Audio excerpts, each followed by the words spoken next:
Okay, Tuesday, August 13th, 2024. We are going to sit and uh, and then talk about Dharma and recovery. So, just settling back into a comfortable posture. Certainly, one of the advantages of Zoom is that you have your own furniture to sit on rather than the furniture of some random Dharma center. So, hope you are comfortable. And you can begin by closing your eyes or just lowering your gaze. Certainly, a time we can, even though we are online together, we don't have to look at the screen for this period of time. And just letting the body soften, settle,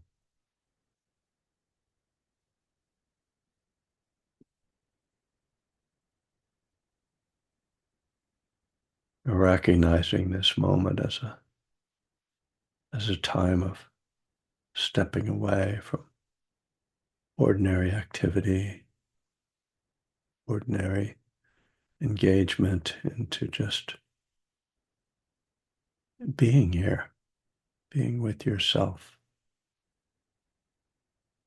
being with your body and mind, your heart.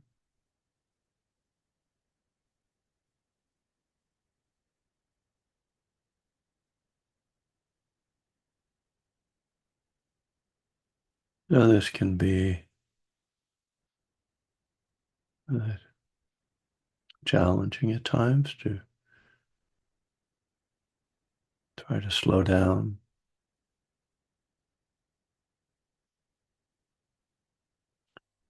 Other times it can be a great relief to simply close the eyes, settle back, or just notice how it feels for you right now to come into this stillness, this quiet space,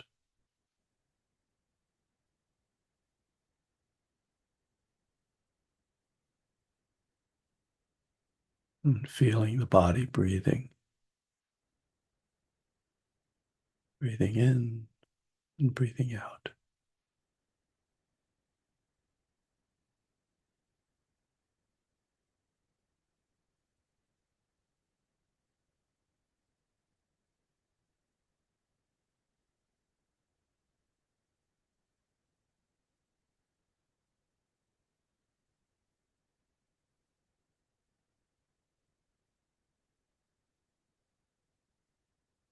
You might take a little time to scan the body, relax any points of tension. It can be helpful to loosen the jaw, release the shoulders if you're holding them, soften the belly, let the breath expand in the belly.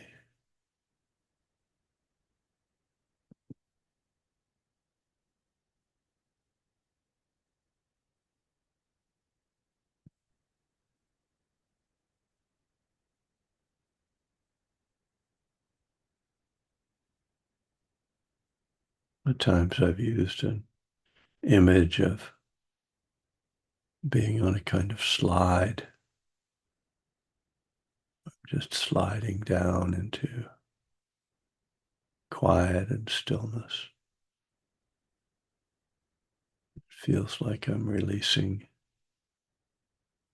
tension, stress, a feeling of softening.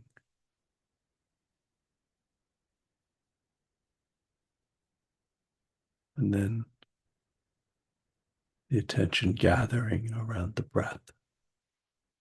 Just that simple rhythm, movement, sensation in and out.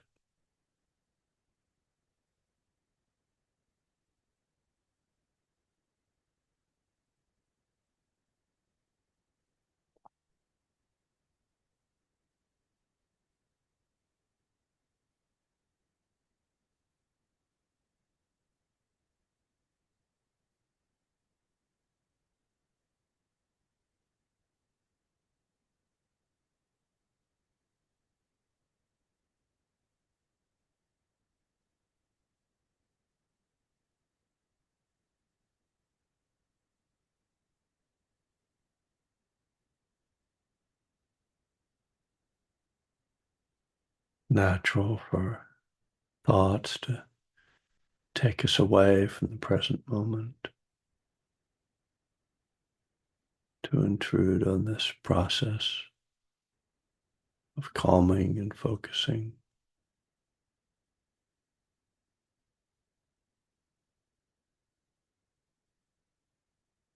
So, a key aspect of our practice is noticing that, noticing when the mind is moved away from the breath, and then gently coming back.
What's the quality of effort in your practice?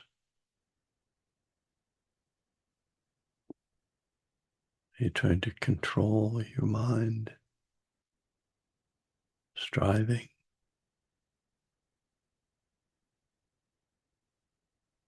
This can create more agitation, more stress, rather than less.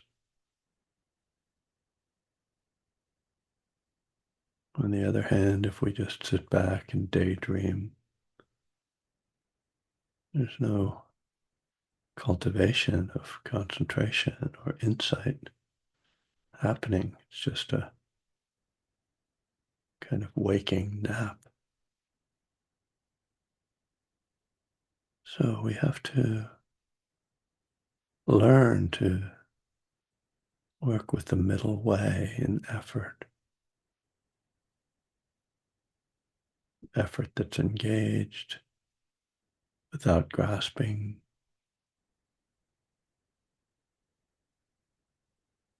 that's easeful without becoming passive.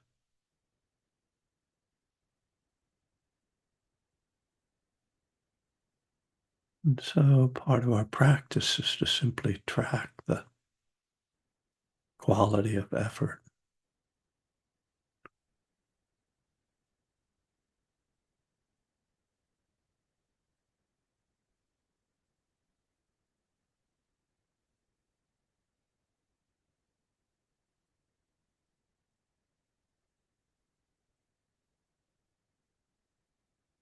We come to see that meditation is not simply a kind of back and forth between breath and thinking. We have a kind of dualistic effort Rather, there are multiple dimensions. Yes, there is the breath as a focal point, and there are thoughts that take us away. But there is also the quality of effort, and then the underlying feelings, emotions, moods that charge all of this, that influence the types of thoughts, the ability to be present.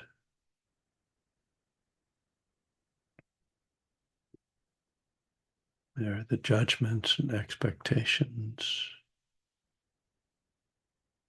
doubts, the hindrances, energetic hindrances of sleepiness and restlessness, mental hindrances of desire and aversion.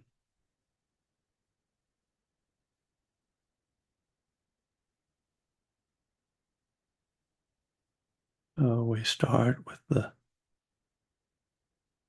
simple approach of noticing breath and noticing when the mind wanders.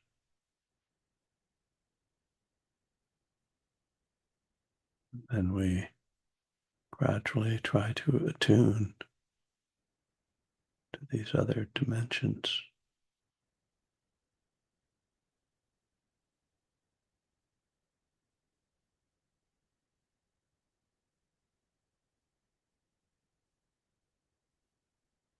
This isn't some academic pursuit or some kind of test. It's the real life engagement in each moment. What is each moment made of? How are we responding to each moment?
All right, welcome again. Yeah, before I start on a topic for the day, just to say that I'm thinking about offering another class, a fairly extended one.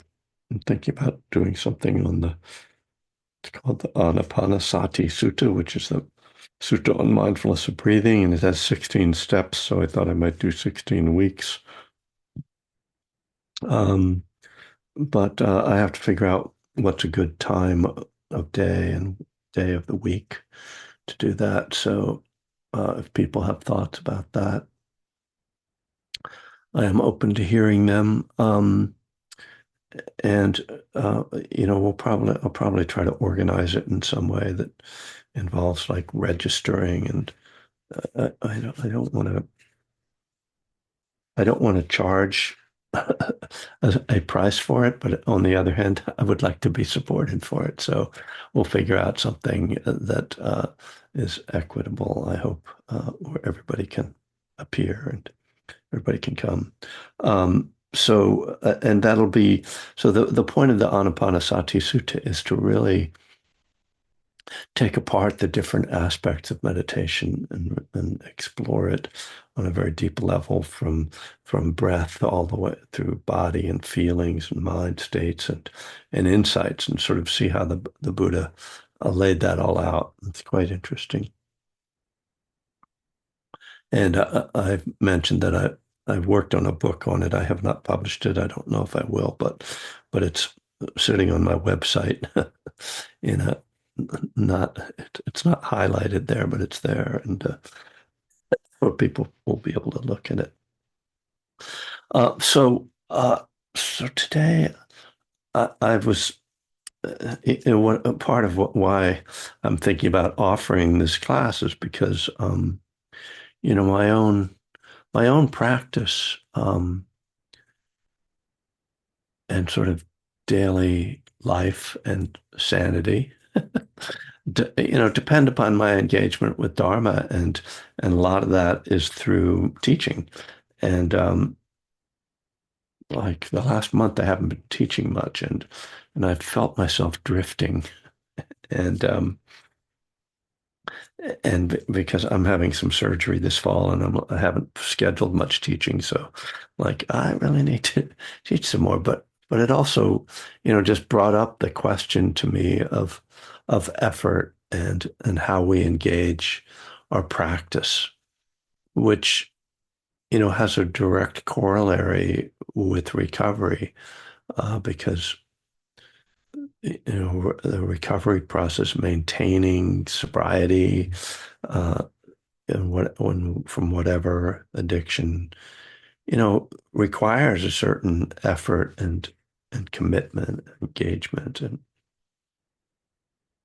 um, you know, when I but that can also get out of balance where we there's too much striving. Like when I started meditating, I thought that if I go on a lot of retreats, it's gonna like solve my life. And I went the first year of practice. Um, I went on over about 4 months worth of silent meditation retreats. And at the same time, I didn't have a bank account. I didn't have a car or uh, really a place to live. Um, it was just completely out of balance, uh, kind of approach to spirituality. Um, and it's really in a way the opposite of the traditional, the ordinary way that people live, which is that the spirituality is just sort of at best a something they nod to, maybe once a week, going to church or something like that, and that our lives are, the ordinary lives that are caught up just in taking care of homes and families and money uh, and sense pleasure, so it, which, kind of initially just points us to the idea of a middle way of finding balance in our lives and what that means. And it's tricky, right? Because the middle way isn't some straight line you follow. Being engaged in a practice and in recovery, there isn't some formula that just works all the time, which is, so we try to find some kind of structure, right, in our lives. So it's very sweet that you guys, so many of you show up here on Tuesday mornings, and that's, uh, I, I imagine, sort of part of your practice. I mean, it is, of course, part of your practice and your recovery. It's like, oh, this is part of it, and how we support that, and meditating, I hope, daily for you as best you can. And for me, retreats are really important. And right now I'm kind of feeling like, oh, I would really like to go do us like a week or so of a silent retreat. And we feel it in our minds, right? We see it in our behaviors and our emotional states when we're getting out of balance, right? Like, oh, I really need a meeting, people will say, or I need to do some inventory, uh, step work, and the same with Buddhist practice, where we realize, oh, I really need to step up my engagement. And as I was sitting this morning, I've been uh, for a while now. I usually read a little bit before I sit, which is not actually what I recommend for people, but uh, I've gotten into a habit of having a cup of tea before I sit, and so I'm drinking the tea. I'll read a little bit, but what I was reading wasn't getting through. I'm sure everybody has had this experience where you pick up some spiritual writing and you read it. It's like it just doesn't like impact you. And this is why we meditate first, and I realized in that moment, oh, my mind isn't receptive right now. And the Buddha has this term he describes for when we get into a concentrated state where the mind becomes malleable and wieldy. So it becomes receptive. It starts to be able to hear and take in and feel the Dharma. And we all get to these places. I mean, I put this in the plural, first person plural, but I'm talking about my own experience right now. Getting to these places where we feel kind of dry and we feel kind of blocked, and it's like I know it's there. I know that there's some love there. I know that there's some wisdom there, but I can't feel it. I can't connect with it. And that's when we know that, oh, we need to increase our effort. So when I was thinking about what I'm going to talk about this morning, it's really about effort. That how, how much do I need to be engaged? Like I said, like when I first engaged in Buddhism, it was too much effort toward meditation. It wasn't a balanced effort. When I got sober, that started to be more of a balance in my life where I would, build, where I had like you know, a life that made some sense, like the job and the car and the bank account and things that allowed me to not be just struggling to survive. But the same thing happens, in our just spiritual practice, our spiritual life, that, oh, am I really engaged enough, or am I not engaged enough? And you know, I don't know about you guys, like I don't do well on vacation. Like, right, like, vacation is like, oh boy, like, and I realize like I need a lot of spiritual maintenance, for my emotional well-being, my spiritual well-being, the way I am in relationship with people. I need a lot of spiritual maintenance. And when I get off when I'm like on vacation, so I'm not meditating as much and I'm not going to meetings or I'm not teaching, sort of not immersed in the Dharma as my life ordinarily is. I start to drift, and I don't find it that pleasant. It sounds good. I love the idea of it. Oh, it'd be great to just go lie on the beach for a while. But like, in about 5 minutes, I'm like, oh man, like, um, so there's this ongoing question about, how to do that. I mean, that's funny. Last night after dinner, I was sitting at the dining room table and reading news, right? Like after why anyway. And then I was like, I think I'm gonna go lie down. And my wife goes like, okay, are you tired? I'm like, and I just like my energy was just like sinking. And I stood up and took my dish into the kitchen and I just started cleaning the kitchen, right? And I was like, oh, right. Like, it's just this balancing of energy, right? I'm easily, deceived by my mind and body states into thinking, oh, really, I should just go lie down. I should just do nothing. That'll be good. And as soon as I got up, I realized, oh, what I really need to do is move my body, and my body's been hurting a lot lately, so that makes you more like, oh, well, I should just rest. It's like, no, it actually doesn't help. Um, so always this challenge, to find uh, what's a balance, to not be like, oh, I need to go on another 3-month retreat right now. Uh, but also to be like, yeah, I think I'll take a week off from meditating. Like, what? No, that's not a good idea. And so this is the challenge of our practice and our program. So I think about this receptivity that meditation practice gives, and similar to the getting up and going and cleaning the kitchen, how that stimulates energy. The same can happen around spiritual practice where like you can sort of feel like, oh, I don't think this is a good time to meditate. I think I don't really feel like meditating, right? Like usually when I sit down to meditate, I don't feel like meditating, and it doesn't usually start well, you know. It's not like I sit down and go, ah, okay, now I'm just like, this is great.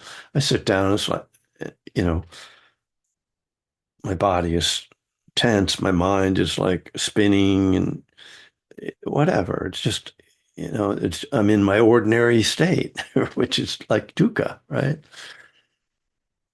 But I sit with it, and soon enough, everything starts to kind of slip into gear, and some momentum is created. Now, I've got a lot of practice experience, so maybe it's easier for me. Maybe that comes more quickly for me. But I do think that each of us we need to put in that time to allow the mind to settle, the mind to soften, the heart to open, and to just to connect. And again, there's this question about, well, how do I have to make that happen. I have to do something. And what is that? And and for me, the most important aspect of right effort is showing up. Just like getting up and going to the kitchen to do the dishes. What it's getting it going. It's showing up, getting momentum going. If I think about, oh, should I do it? Or is it worth doing? What am I going to get out of this? So often it's like, well, I don't know, and, and yet if I just do it, thank you, Nike, just show up. Something always happens. And that's the process, right? I mean, it just, of course, like, what do you think something's going to happen if you don't show up? What do you think's going to happen then? Nothing. Uh, I mean, I gotta say that's like that was the turning point of my life, and was learning that, which was basically, day one in AA, was getting this concept of just show up even though you don't feel like it. Because a lot of my life had been, well, I don't feel like it, so I'm not going to, you know. And wow, that's a really unproductive way to approach life. It's this idea that if I avoid, if I don't have to do these things that I don't want to do, that I'll feel better. And the fact is that many of the things that I don't want to do actually make me feel better. You know, um, I mean, so many people talk about how hard it is for them to meditate, and what that tells me is that in their mind they don't want to do it, and I don't mean like that they aren't interested or in it. It's just that there's a resistance of like, oh, because we know, like, yeah, there's this, at least in the beginning of a period of meditation, a transition period that's uncomfortable. And if we listen to that, that's, I mean, that's to me the what's behind addiction is I don't want to deal with this. I don't want to have this feeling. And so I'm going to take the easier, softer way. Well, I'm kind of talking to myself today, but I guess I always do. So, but I hope that's of some benefit. And yeah, I realize, when my practice feels um, kind of dry, then that then I feel like, oh, then my teaching kind of can feel dry, and I can be like, oh God, like, what can I offer? And frankly, it's one of the things that motivates my practice is knowing that I have a responsibility to share in some way. So um, I am feeling that engagement today, and that hunger to deepen and reconnect with my practice. So thank you for listening, and we have time for people to pitch in, to share, to complain, whatever. Deborah, hello. Okay, I wasn't going to share, but there's some things on my mind. So for me, I really love practice. I am so happy about sitting down to meditate. It has just really been like I remember I knew somebody at the Zen Center who goes to the Zen Center, and for a while he meditates twice a day, and it was like, you mean you sit and look at a wall twice a day? And we were like, my husband and I would joke, yeah, well, we sit in a couch and watch TV.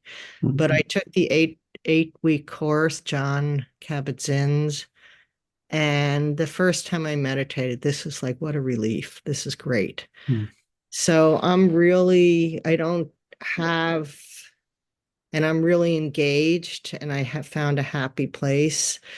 So And, I'm an addict, but have been practicing reduced, what is it?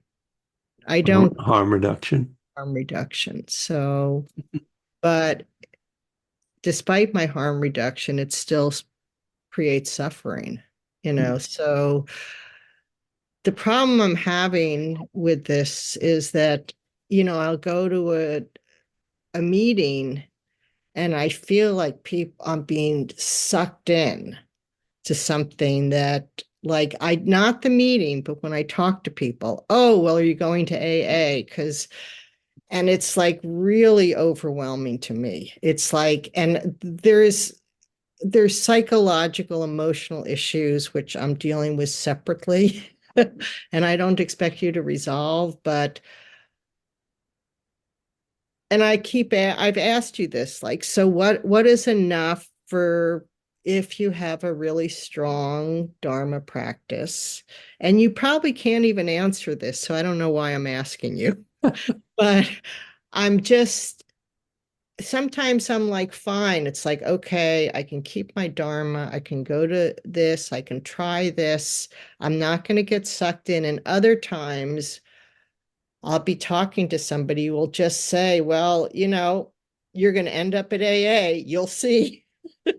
And I didn't like AA, and those are something I could investigate, but I really don't feel, I don't, I don't want to, but I get confused. And so I wonder whether I'm fooling myself or whether I'm following my path by, you know,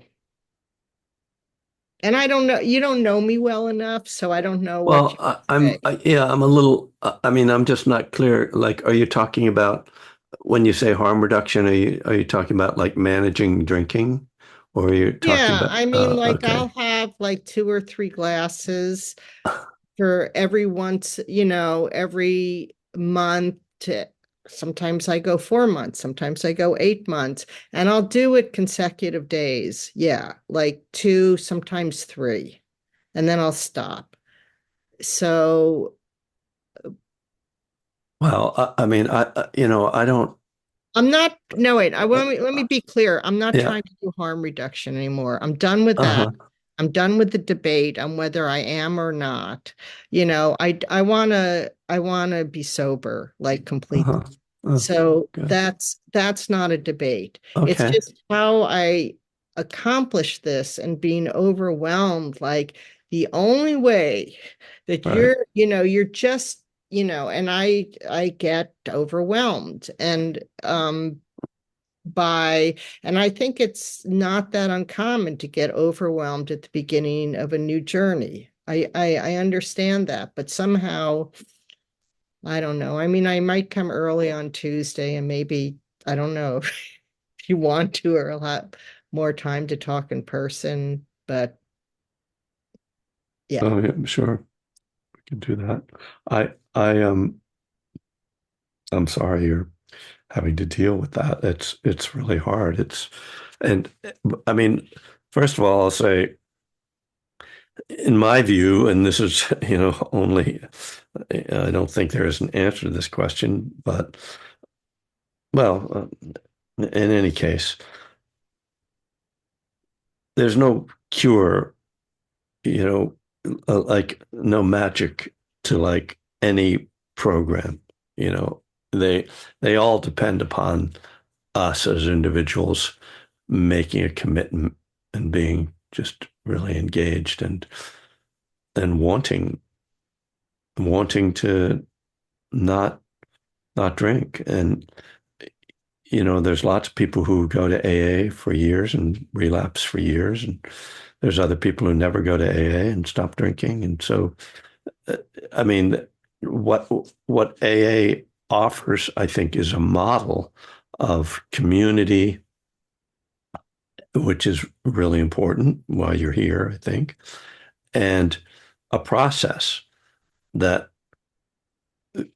attempts to kind of land on the critical elements of any kind of uh, work of dealing with addiction. So the beginning is a kind of surrender, and then there's uh, trying to align ourselves.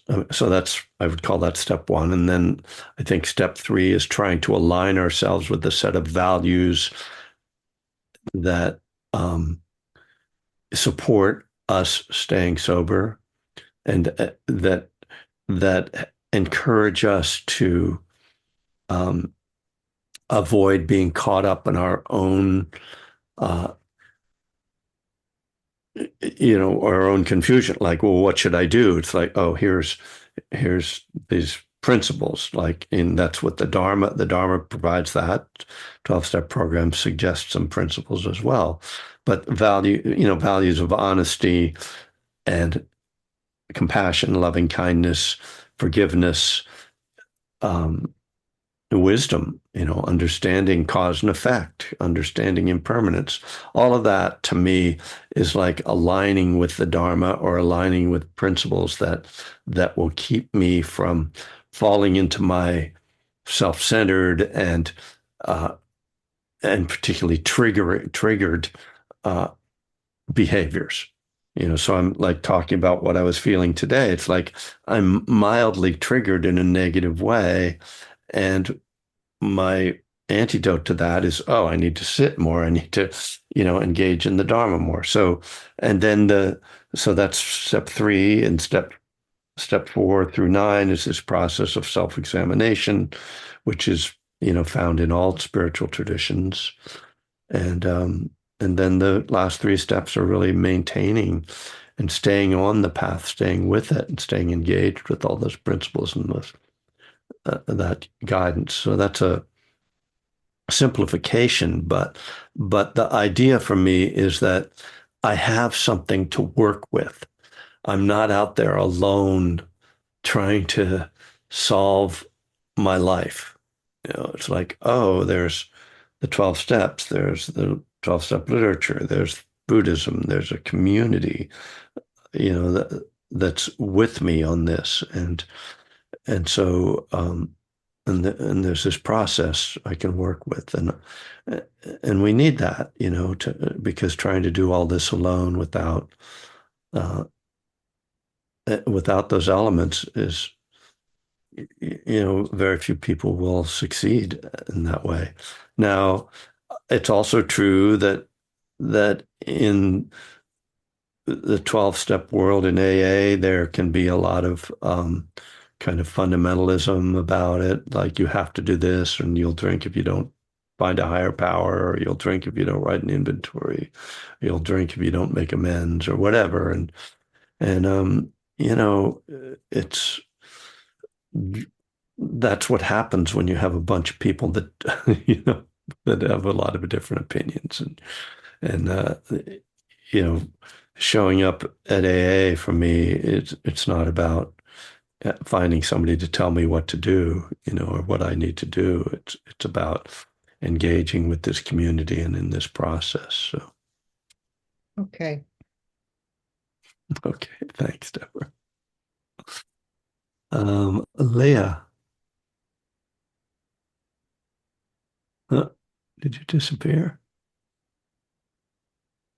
Here I am. I'm sorry. Thank you. I'm in my Uh, car. oh, okay. Um, Hi, Kevin. Hi, Sangha. I just wanted to take a minute to express gratitude. I've been coming to your sessions for quite a while, like maybe about 6 months, since about January, maybe. I do participate in Recovery Dharma for the past almost 3 years. And what I found in my practice and what you've said today really speaks to where I'm at, kind of the wise effort, the synchronicity of staying on the path, right? I got Mhm. 2 years off of 3 hard substances and 1 year off of cannabis, which wasn't ever a big problem for me, but if I have nothing else, I did fall to that. And I also, took refuge in the precepts, and I'm really following hard the third precept specifically, and took kind of my own little personal vow of celibacy to try to get my life under control.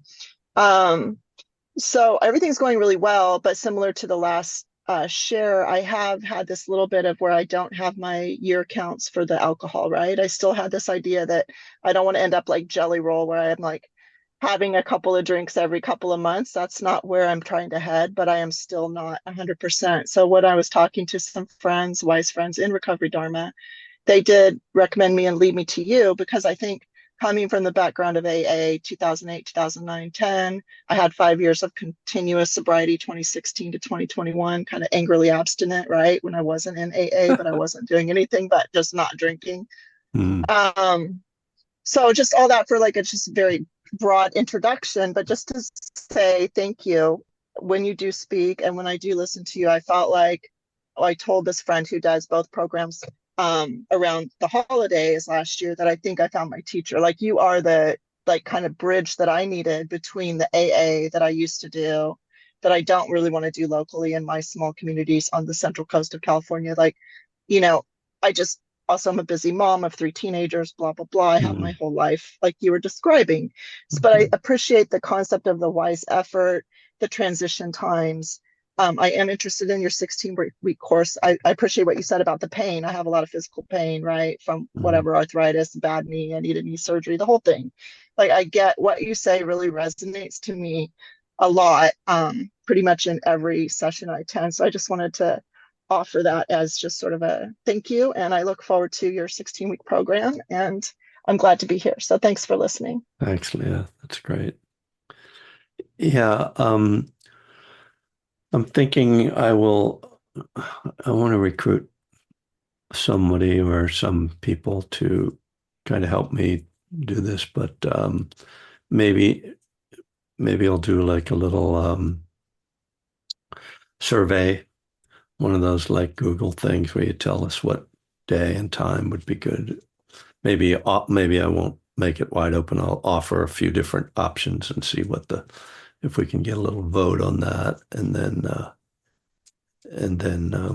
so I will use we have we have a sign up here that I think Monica probably put into the link where she says, "Are you interested in connecting with this community outside of class?" So if you aren't on that list and you would like to be informed about this, you should click on that link in the chat and sign up. I'll be talking about it on Tuesday mornings anyway. So if once we have the thing starts to take shape, we'll and talk about it here and have I guess information. I could go into the sign up part and put another column in if you're interested. No, let's do it as No, something you just fresh because that'll look yeah. overcomplicated. What I do We is I can just generate a doodle poll or whatever. yeah, we'll do something like that. We can talk about that. Maybe Yeah, Angela, let's since do. she happened Yeah. to show up today, will be helping us with this. I'm sorry, who, Angela? Yes. Yeah, she did Yeah. that for us last year. We had Yeah. so I'm just it's interesting. I don't know if any of you came on Friday to Spirit Rock, but the last couple of classes at Spirit Rock, there have been fewer people than are showing up on Tuesday mornings with me. And it's fairly interesting. I'm not sure what's going on with that because uh, Spirit Rock used to be kind of like my home base. And anyway, I'm glad you guys keep showing up on Tuesdays.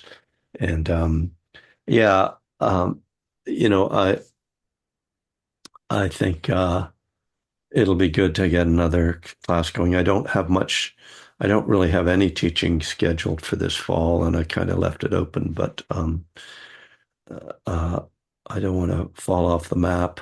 So, some additional, I need to offer some more things. I actually have um, three books that are in process right now. The Anapanasati book that's pretty much wrapped up, and then a book that's just an introduction to meditation for people in recovery that's going to come out in the next month or two, and then this book on the felt experience I've been writing. So I'm thinking I might start sort of doing a second class that's basically like a book study of the various things I've been writing. But maybe we'll start with the Anapanasati, and maybe it'll just keep going. um, Long ride to Spirit Rock from Wisconsin. Yes, I get it. Uh, all right. Well, thank you. Nice to see people. Uh, I'm just looking at your comments. Also interested in mornings. Um, sorry, yeah, all right, I'll have to think about this. Sorry, I'm just reading the chat. It's not a very productive way to spend the class for you guys. So, we will meet again next Tuesday and uh, move forward with some of these ideas. And I appreciate people showing up. Just offering loving kindness to the world that needs it so badly, to our own hearts that need it, and to all those we love and all those we encounter and all beings everywhere. May all beings be free from suffering. Thank you all for showing up. Hey, Kevin, it's Arlene. Can I ask you a quick question? Yes. So I offered up something in the chat, but then I realized I can't read the chat because I'm visually impaired, and I'm not sure if anybody wanted to know anything more about this this good AA meeting I go to. It's kind of structured in a way, but I can't read the responses. So I don't know if anybody's looking for that information. But yeah, just go ahead and share it. That's fine. Okay, so it is on Zoom and it is Uh-huh. called Restless God Seekers. It's actually a hybrid meeting. It's called, Restless God Seekers. yes, Restless Okay. God Seekers. And Okay. it's at 8 a.m. Central Time. So I Okay. know you all out on the West Coast might not be interested, but we do have people who do come in from the West Coast. Sure. And it's primarily in Chicagoland. The people who meet in person meet in Evanston, just north of Chicago. And yeah, but um, it's it's a 3, 7, and 11. It's about people's spiritual evolution um, and to the program. And then an offspring from that is we do a book study meditation group on Monday mornings and Thursday mornings, not on the same link. And that is open to anybody in the recovery community. So it's not listed on the AA website. So that's a little bit more challenging for me just to, in general, share. But I could put my my phone number. You said that there was also a link to, so people could connect outside of the meeting. Yeah, we have a sign up.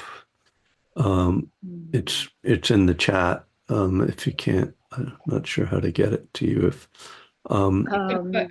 You could put your email in the chat and we could add it for you. Yeah. Okay, that would be great. Yeah.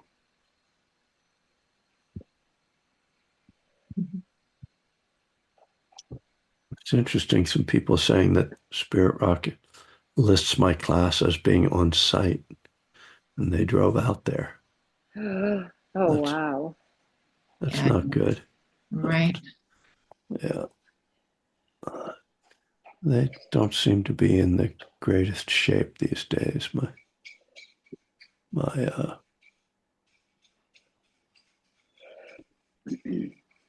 All right, I'm going to send this, but again, I can't really proofread it if I typed it right. So it's Erlene, ERLENE .k.howard, HOWARD @gmail.com. That'd be great if I would. Yeah. You got I'll add it right now. I appreciate your help. Thank you. Sure. You're welcome. Yeah. So Yeah, great today, Kevin. Thank you. All right. Just more Thank focus you. on the middle way. Here I go. Take Well, care. okay. Thanks, Arlene. Bye now. I'm actually looking at the Spirit Rock website, and it says the Dharma and Recovery Group is held online via Zoom, so I don't see anything that says it's in person, but maybe some old link someone had. All right, folks, those who've decided to stick around to the very bitter end, thank you. Nice to see everybody. And Angela and Monica, maybe we can I'll get in touch and we can maybe have a little chat. Okay. Yeah, Sounds let's good. do it. Yeah, ready and Okay. ready. I'm ready. Thank you. So Thanks. nice to be back. Thank you, Kevin. Yeah, it's good to see you. Yeah. Nice to see you, Angela. Yeah. Take care. All right. So I may or may not see you on Friday, but you know Yeah. about that. Yeah. Sounds good. Okay, I'm ending the meeting for all. Bye. Okay, thanks. Bye. Peace.